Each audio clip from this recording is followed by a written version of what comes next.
So what if the #1 cause of death in America could also be the cure? It's a huge question, right? Well, today we're diving into the incredible story of a Mayo Clinic doctor who got a terminal diagnosis and ended up discovering how to use food to heal the body and literally starve disease. Let's get right into it. This one sentence from Dr. Musim just says it all. It really gets to the heart of her unbelievable journey. See, she's not just a brilliant doctor and researcher. She's a survivor. She's lived through the very battles she now helps her patients fight. Her perspective is, well, it's totally unique. I want you to just imagine this for a second. You're 26 years old, you're in medical school, you're so fit you could hike a mountain twice in one day, and then, out of nowhere, you collapse. The doctors find a tumor, a huge 16-centimeter tumor wrapped around your heart, and they tell you you have 3 months to live. This isn't some made-up story. This was Dr. Musim's actual reality, and it's what forged her entire revolutionary approach to medicine. So her experience of being both a patient and a doctor, it gave her this profound, deep understanding of what it really takes to heal. It's an incredible story of resilience that shaped her entire philosophy. And yeah, it all started with an impossible challenge. But here's the thing. The key to her whole story is how she responded to all this. At 26, staring down that devastating diagnosis, she went through aggressive chemotherapy and a bone marrow transplant. But, and this is so important, she didn't just rely on conventional medicine. She totally doubled down on what she calls showing up for herself.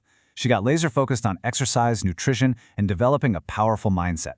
This timeline just perfectly captures that journey, from a patient fighting for her life to the doctor who now leads integrative oncology at the Mayo Clinic. Just amazing.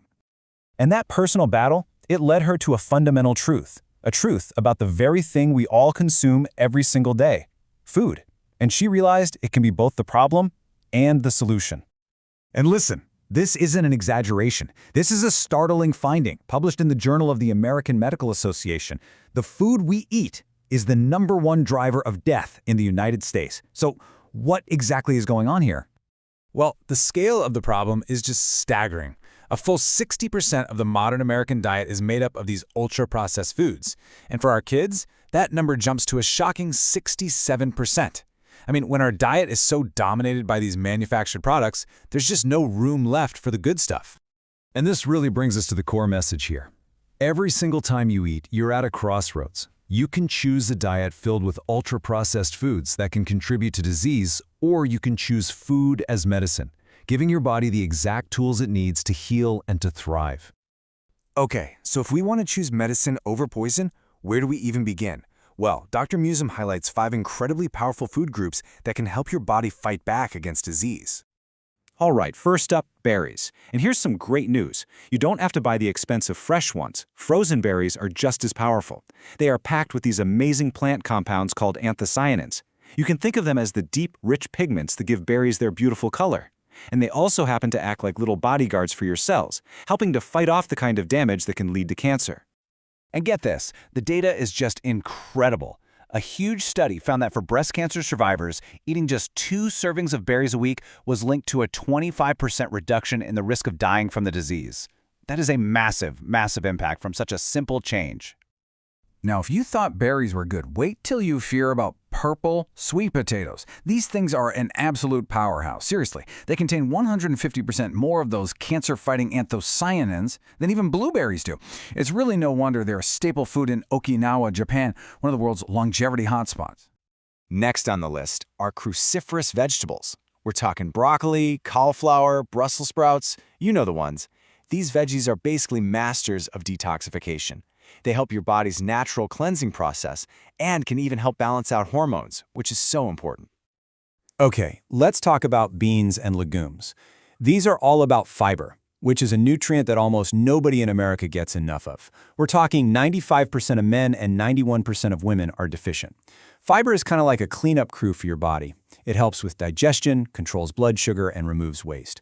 All critical things for reducing your risk of disease. And remember, you can only get fiber from plants. And of course, the science on this is crystal clear. High-quality evidence shows that a diet high in fiber is associated with up to a 22% reduction in your overall cancer risk. The takeaway here is pretty simple. We all need to get more fiber in our diets. And finally, let's tackle a big myth about soy. A lot of people worry that it's harmful, especially when it comes to breast cancer. But the science actually says the exact opposite. Here's why. Soy contains compounds that act kind of like a key for a specific lock on breast cells. And when soy unlocks this receptor, it actually sends a signal to turn off unwanted cell growth. The data is clear. For breast cancer survivors, it can reduce the risk of recurrence by 25%. So now that we know what powerful foods to add to our plates, it's just as important to know what we should probably limit. Dr. Musum really zeroes in on two main culprits that can actively fuel disease. First, ultra-processed foods. The rule of thumb here is super simple. If you look at the ingredient list and you can't pronounce half the words, just put it back on the shelf. Second, processed meats, things like bacon, sausage, and deli meat. Now I want you to let this sink in. The World Health Organization classifies processed meat as a Class 1 carcinogen. That is the exact same category as cigarettes. But you know, healing isn't just about what's on your plate. Dr. Mazem's philosophy is built on a really simple, holistic framework that pulls together your mind, your body, and your nutrition into 3 key pillars. Her approach is just beautifully simple. It all starts with love. That's the foundation of self-care that motivates you to make these changes in the first place. Next is movement, and this is remarkable. Research shows that exercise can improve breast cancer survival outcomes by up to 50%. And finally, food. Food gives your body the raw materials it needs to repair, to regenerate, and to fight back. Look, the most important takeaway from all of this is that you don't have to do a massive overhaul of your life overnight. The journey to health begins with just a single, small, manageable step. Whether it's adding a handful of berries to your breakfast or just taking a 5-minute walk, the real power is in just starting. So the real question is this: what is one small way you can show up for yourself today?